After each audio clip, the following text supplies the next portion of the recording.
Hi friends, welcome back to our channel. ప్రస్తుతం electric వాహనాలకు demand మామూలుగా లేదనే చెప్పాలి. దేశంలో చాలా ఎలక్ట్రిక్ కంపెనీలు స్టార్ట్ అవుతున్నాయి. చాలా కంపెనీలు కూడా ఎలక్ట్రిక్ స్కూటర్లు, ఎలక్ట్రిక్ కార్లతో పాటు ఎలక్ట్రిక్ ఆటో రిక్షాలను తెస్తున్నాయి. వినియోగదారుల కోసం అందుబాటు ధరలోనే ఈవీలను విడుదల చేస్తున్నాయి. తాజాగా గోదావరి ఎలక్ట్రిక్ మోటార్స్ కూడా 3-వీలర్ ఎలక్ట్రిక్ ఆటో రిక్షాను మార్కెట్లో రిలీజ్ చేసింది. దీని పేరు గోదావరి ఇబ్లూ ఎలక్ట్రిక్ ఆటో. ఇక తాజాగా విడుదలైన ఈ ఎలక్ట్రిక్ ఆటో చూడ్డానికి ఇతర ఆటో రిక్షాల కంటే భిన్నంగా ఉంటుంది. ఈ ఆటో వెడల్పు తక్కువగా ఉంటుంది, దీని పొడవు ఎక్కువగా ఉంటుంది. దీన్ని సరికొత్తగా డిజైన్ చేశారు.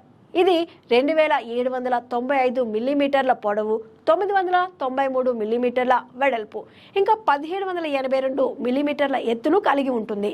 ఈ ఆటో ముందు వెనుక చక్రాల మధ్య దూరం 2170 మిల్లీమీటర్లు ఉంటుంది. ఇంకా అంతేకాకుండా ఈ ఆటో 240 మిల్లీమీటర్ల గ్రౌండ్ క్లియరెన్స్ ను కలిగి ఉండేలా డిజైన్ చేయబడింది. మంచి ఎత్తులో ఉంటుంది. అందువల్ల ఈ ఎలక్ట్రిక్ ఆటోను ఎలాంటి కఠినమైన రోడ్లలో కూడా సులభంగా నడపొచ్చు. ఇది ఆటోమేటిక్ వైపర్లతో వస్తుంది. అయితే ఇందులో సేఫ్టీకి ఎక్కువ ప్రాధాన్యత ఇచ్చారు. అందువల్ల పర్ఫార్మెన్స్ పరంగా కొంచెం ఈ ఆటో స్లోగా ప్రయాణిస్తుంది. దీని మ్యాక్సిమం స్పీడ్ గంటకు 25 కిలోమీటర్లు మాత్రమేనని గోదావరి కంపెనీ తెలిపింది. ఇది 51.2 వోల్ట్స్ 100 యాంపియర్ లిథియం అయాన్ బ్యాటరీని కలిగి ఉంది. దీన్ని ఫుల్ ఛార్జ్ చేస్తే ఏకంగా 95 కిలోమీటర్ల వరకు వెళ్ళొచ్చు. ఇంకా ఈ auto 1.6 kWh power, 20 Nm maximum torque ని జనరేట్ చేస్తుంది. దీన్ని ఎక్కువ సీటింగ్ కెపాసిటీతో డిజైన్ చేశారు. ఇందులో సాధారణ ఆటోల కంటే ఎక్కువ మంది ప్రయాణించవచ్చు.